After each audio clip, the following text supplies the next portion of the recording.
رمضان ہے اللہ کی قربت کا مہینہ، جسمانی اور روحانی عبادت کا مہینہ۔ السلام علیکم۔ ماہ رمضان پر یہ خاص پروگرام لے کر حاضر ہوں میں ضمیر ہاشمی۔ ہو گئے خوشحال بھی فاقہ کشی سے آشنا، درمیانے آب رہ کر تشنگی سے آشنا، کر گیا زردار کو بھی مفلسی کا سے آشنا، کتنے خود سر ہو گئے بیچارگی سے آشنا۔ اہمیت رمضان کی، روزے کی حکمت کو سلام، ماہ رمضان المبارک تیری عظمت کو سلام۔ ناظرین، اس پروگرام میں آج ہم بات کریں گے ماہ رمضان المبارک کی فضیلتوں اور روزے کے مقاصد کے بارے میں، اور اس موضوع پر گفتگو کرنے کے لیے آج میرٹھ سے ہمارے ساتھ ہیں جمعیت علماء ہند کے رکن اور شہر کی چاند کمیٹی کے بھی رکن مولانا سید محمد اسد جیلانی صاحب۔ تو آئیے شروع کرتے ہیں محفل رمضان۔ رمضان ہے اللہ کی قربت کا مہینہ، جسمانی اور روحانی عبادت کا مہینہ۔ ناظرین، رمضان المبارک کی فضیلتوں، روزے کے مقاصد اور خاص طور سے چھوٹے بچوں کے روزے کی تربیت کے موضوع پر بات کرنے کے لیے آج میرٹھ سے ہمارے ساتھ ہیں جمعیت العلماء ہند کے علاوہ شہر کی چاند کمیٹی کے بھی رکن مولانا سید محمد اسد جیلانی صاحب۔ مولانا، آپ کا خیر مقدم ہے۔ مولانا، رمضان کا مبارک مہینہ چل رہا ہے، مسلمان بڑے پیمانے پر روزے نمازوں کا اہتمام بھی کر رہے ہیں، لیکن ایسے بھی بہت سے لوگ ہیں جو روزے کی پابندی سے بے پرواہ رہتے ہیں۔ اسلام اپنے ماننے والوں کو رمضان کے روزوں کا کس طرح پابند کرتا ہے؟ بزرگان محترم، معزز سامعین کرام، اللہ کا فضل ہے ہم مسلمان ہیں، اللہ کے نبی حضرت محمد مصطفیٰ صلی اللہ علیہ وسلم کے امتی ہیں۔ اللہ کا فضل ہے، اللہ رب العزت نے دنیا کے اندر ایسا کلام جس کلام کی کوئی دنیا میں مثال نہیں ہے، وہ کلام اللہ کے نبی حضرت محمد مصطفیٰ صلی اللہ علیہ وسلم کو دے کر بھیجا ہے، اور اس کلام کے اندر اللہ رب العزت نے قیامت تک کے لیے قانون متعین کیا ہے جو تمام قانونوں پر بھاری ہے۔ جی۔ روزہ ایک ایسی عبادت ہے جو حضرت آدم علیہ نبینا علیہ الصلوۃ والسلام سے لے کر اللہ کے نبی حضرت محمد مصطفیٰ صلی اللہ علیہ وسلم تک تمام انبیاء علیہ الصلوۃ والسلام نے اسے اپنی زندگی کے اندر باقاعدہ اللہ کے لیے رکھوایا اور اس کا اصول بتایا۔ ہم سب مسلمان ہیں اور مسلمانوں کے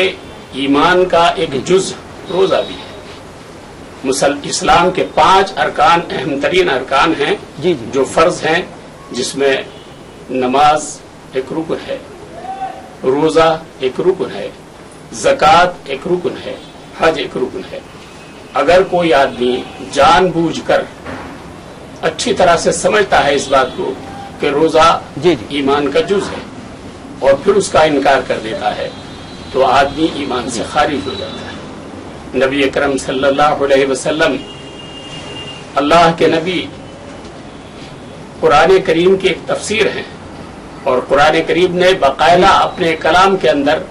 اللہ رب العزت نے کتب علیکم الصیام، اے ایمان والو میں نے تمہارے اوپر روزے فرض کیے ہیں، اور فرض اللہ کا حکم ہوتا ہے، سنت اللہ کے نبی کا طریقہ اور فرض اللہ کا حکم۔ اللہ قادر مطلق ہے، اللہ کائنات کا خالق اور مالک ہے۔ اگر کوئی شخص سب سے بڑے بادشاہ کی بات کو ٹھکرا دیتا ہے تو پھر اس کا حشر بہت برا ہوتا ہے۔ جو لوگ روزہ رکھنے کی پابندی نہیں کرتے، اسلام ان کو کس طرح کی تنبیہ کرتا ہے؟ خاص طور سے اللہ کے حکم کو ٹھکرانے والا، اس کی دنیا بھی برباد، اس کی آخرت بھی برباد ہو جاتی ہے۔ اس لیے روزہ اہم ترین رکن ہے۔ جان بوجھ کر اگر کوئی شخص روزے کا انکار کر دیتا ہے تو اس کا ایمان ختم ہو جاتا ہے۔ البتہ اللہ رب العزت نے ایک اجازت دی ہے، اگر بالفرض کوئی آدمی روزہ مجبوری کی وجہ سے نہیں رکھتا تو اللہ کے نبی حضرت محمد مصطفیٰ صلی اللہ علیہ وسلم نے بتایا، ایک شخص رمضان المبارک کا مہینہ ہے، وہ سفر کرنا چاہتا ہے تو اس کے لیے اجازت ہے کہ وہ روزہ سفر ختم کرنے کے بعد آ کر اس کی قضا کر لے. اسی طرح سے کوئی شخص بیمار ہے اور بیماری کی وجہ سے روزے رکھنے میں اسے دشواریاں پیش آتی ہیں، جان جانے کا خطرہ ہے، اللہ کے نبی حضرت محمد مصطفیٰ صلی اللہ علیہ وسلم نے بتایا وہ روزہ قضا بھی کر سکتا ہے، روزے کا فدیہ بھی ادا کر سکتا ہے. کوئی شخص ایسا ہے کہ اس کی عمر زیادہ ہے، 80 سال سے اوپر ہے، اللہ کے ہاں اس بات کی اجازت ہے کہ ایسا شخص جس کی عمر 80 سال سے اوپر ہو چکی ہے، اس کے اعضاء رئیسہ کمزور ہیں اور اعضاء اس بات کی اجازت نہیں دے سکتے کہ وہ اپنا روزہ اس طرح سے باقاعدگی کے ساتھ ادا کرے، تو اس کے لیے اجازت ہے کہ وہ روزے کا فدیہ ادا کر دے. مولانا، روزے کے ذریعے اسلام ایک مسلمان کو اللہ کے حکم کا پابند بنانا چاہتا ہے، کیا اس کے علاوہ بھی روزے کی کچھ مقاصد ہیں؟ اللہ رب العزت نے انسان کی انسانیت کو باقی رکھنے کے لیے اللہ کے پسندیدہ دین جو اللہ رب العزت نے قرآن کریم ہی کے اندر کہا ہے ان الدین عند اللہ الاسلام، اللہ کے نزدیک سب سے زیادہ پسندیدہ مذہب اسلام ہے اور اسلام کا ایک رکن روزہ ہے. تو اللہ رب العزت اسلام کے اندر ایک طرف حقانیت لانا چاہتے ہیں، دوسری طرف اللہ رب العزت اسلام کی بقا چاہتے ہیں، تیسری طرف وہ انسان جو دنیا میں بھیجا گیا ہے جس کے لیے اللہ رب العزت نے کہا ہے وما خلقت الجن والانس الا لیعبدون، دنیا کے اندر جنات اور انسان یہ صرف اللہ کی عبادت کے لیے بھیجے گئے ہیں. اگر کوئی شخص عبادت سے انکار کرتا ہے تو اللہ کے قانون کو توڑنے والا ہے، اور جو آدمی اللہ کے قانون کو توڑ دے گا یعنی بادشاہ کے قانون کو توڑ دے گا تو اللہ کا منکر ہوا، اور جو اللہ کا منکر ہے وہ ایمان سے خارج ہے. تو اسی طرح سے اللہ کے نبی حضرت محمد مصطفیٰ صلی اللہ علیہ وسلم پر قرآن کریم اتارا گیا اور قرآن کریم کے اندر روزے فرض کیے گئے. باقاعدہ قرآن کریم میں اعلان ہے کتب علیکم الصیام، اللہ رب العزت نے بتایا تم پر روزے فرض کیے گئے ہیں، اور ساتھ ساتھ اللہ نے یہ بھی بتایا خالی تمہارے اوپر ایسا نہیں کیا میں نے، کتب علیکم الصیام کما کتب علی الذین من قبلکم، میں نے تمہارے اوپر روزے فرض کیے اور تم سے پہلی امتوں پر بھی فرض کیے تھے. اللہ رب العزت نے حضرت آدم علیہ نبینا علیہ الصلوۃ والسلام نے بھی روزے رکھے، حضرت عیسیٰ علیہ نبینا علیہ الصلوۃ والسلام جو اللہ کے نبی سے کچھ پہلے تھے آپ بھی روزہ رکھتے تھے. آپ نے فرمایا کہ حضرت آدم علیہ السلام سے لے کر حضرت محمد صلی اللہ علیہ وسلم تک ہر دور میں روزہ رکھنے کا حکم رہا ہے، اور آج بھی ہر مذہب کے لوگ کسی نہ کسی صورت میں روزہ رکھتے ہیں. میرا سوال یہ ہے کہ کیا رسول اللہ کے زمانے میں بھی رمضان کے روزوں کے فرض ہونے سے پہلے کسی خاص دن کا روزہ رکھا جاتا تھا، اور کیا رسول اللہ نے بھی رمضان کے علاوہ کوئی ایسا روزہ رکھا ہے جو اس سے پہلے کی امت پر فرض کیا گیا تھا؟ اللہ کے نبی کے زمانے میں محرم کا روزہ فرض تھا اور محرم کا روزہ اللہ کے نبی نے بھی رکھا ہے، لیکن جب روزے یعنی ایک مہینے کے روزے اللہ کے نبی حضرت محمد مصطفیٰ صلی اللہ علیہ وسلم پر فرض کر دیے گئے تو اللہ کے نبی نے بتایا کہ اب تمام جتنی بھی پہلے امتیں تھیں ان پر جو قانون آئے تھے اب وہ قانون منسوخ ہو چکے ہیں، اور میرا لایا ہوا قانون یعنی محمد الرسول اللہ صلی اللہ علیہ وسلم کا لایا ہوا قانون یہی قیامت تک باقی رہے گا، اور ہر ایک انسان کے اوپر اسی پر عمل کرنا فرض ہے. آپ نے فرمایا کہ قرآن نازل ہونے کے بعد اس سے پہلے کے تمام خدائی قوانین منسوخ کر دیے گئے، تو ایسے میں کیا گزشتہ آسمانی کتابوں کی کوئی اہمیت باقی نہیں رہی؟ چونکہ قرآن کریم کے اندر توریت بھی، قرآن کریم کے اندر انجیل بھی، قرآن کریم کے اندر زبور بھی، جو تمام کتب سماویہ یعنی آسمانی کتابیں اللہ رب العزت نے مکمل کتابیں جو بھیجی ہیں وہ کتابیں خود قرآن کریم کے اندر موجود ہیں، اور قرآن کریم تمام کتابوں کا مجموعہ ہے. نبی اکرم صلی اللہ علیہ وسلم نے بتایا اب ہر ایک شخص پر، ہر امتی پر، ہر مسلمان پر، ہر ایمان لانے والے پر، ہر اللہ کے بندے پر یہ فرض ہے کہ وہ قرآن کریم کو مانے اور قرآن کریم کے اصول کو، اسلام کو تسلیم کرے. جو شخص اس کے خلاف رہے گا اللہ رب العزت اس سے مواخذہ کریں گے، اور مواخذہ بھی اس درجے ہوگا اگر بالفرض کسی شخص نے فرض کو چھوڑ کر کسی نفل پر، کسی پہلے نبی کے اصول پر عمل کیا تو اللہ کے یہاں وہ قابل قبول نہیں ہوگا، بلکہ محمد الرسول اللہ صلی اللہ علیہ وسلم کا بتایا ہوا قانون قابل قبول ہے. آپ نے فرمایا کہ قرآن سے پہلے کی تمام آسمانی کتابیں قرآن میں موجود ہیں، کسی نہ کسی طرح شامل ہیں. اسی طرح آپ نے فرمایا کہ روزہ سبھی مذاہب میں موجود تھا، لیکن دیگر مذاہب کے روزوں سے اسلام کے روزوں کو جو چیز مختلف کرتی ہے وہ یہ ہے کہ اسلام کے روزے میں افطار اور سحری کا بھی اہتمام ہوتا ہے. تو سحری کو اسلام میں کتنی اہمیت دی گئی ہے؟ نبی اکرم صلی اللہ علیہ وسلم نے بتایا کہ سحری کھانا سنت ہے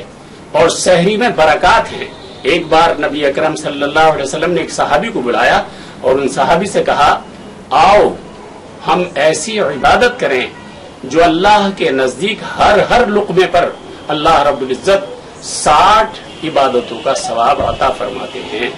اللہ اپنے فضل سے اپنے کرم سے ہم سب کو نبی اکرم صلی اللہ علیہ وسلم کے اصول پر عمل کی توفیق عطا فرمائے. ناظرین، مولانا سید محمد اسد جیلانی سے ہماری یہ گفتگو ابھی جاری ہے، لیکن پروگرام میں فی الحال وقت ہے ایک بریک کا.